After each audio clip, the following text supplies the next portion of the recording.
அஸ்ஸலாமு அலைக்கும். Hi friends, எல்லோரும் எப்படி இருக்கீங்க? நாங்கள் ரொம்ப நல்லாயிருக்கோம். இன்றைக்கி வந்து ஒரு பார்ட்டி தான், பர்த்டே பார்ட்டிக்கு தான் போயிருந்தோம்.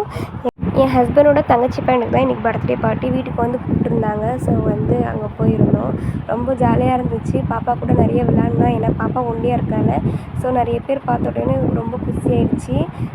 பர்த்டே பேபி வந்து ரொம்ப அடம், சரியான அடம். ட்ரெஸ்ஸு போடுறதுக்கு, கேக் வெட்டுறதுக்கு, அதுக்கப்புறம் அந்த பூலாம் போடுறதுக்கு ரொம்ப கஷ்டப்பட்டாங்க அவங்க அப்பா அம்மா. அதுக்கப்புறம் எப்படியோ ஒரு கேக்லாம் வெட்டி நல்லபடியாக போயிட்டுருந்துச்சு. அதுக்கப்புறம் இன்றைக்கி வந்து சிக்கன் பிரியாணி தான் இன்றைக்கி போட்டிருந்தாங்க. பிரியாணி கூட சூப்பராக இருந்துச்சு. எனக்கு நல்லா பிடிச்சிருந்துச்சு. வீட்டுக்கு கூட கட்டி கொடுத்துருந்தாங்க. வீட்டுக்கும் நாங்கள் எடுத்துகிட்டு போனோம். பாருங்கள், ரொம்ப சந்தோஷமாக ஹாப்பியாக இருந்தோம். அவங்க எங்கள் மாமியார் ஃபேமிலி அப்படின்னா இவங்களுக்கு ரொம்ப பிடிக்கும். ஏன்னா 3 பசங்க, பொண்ணுங்க கிடையாது. டைம் ஆகிடுச்சு, நாங்கள் வீட்டுக்கு வந்துவிட்டோம். வீடியோ பிடிச்சா மறக்காமல் சப்ஸ்கிரைப் பண்ணுங்கள், லைக் பண்ணுங்கள், பெல் ஐக்கனை கிளிக் பண்ணுங்கள்.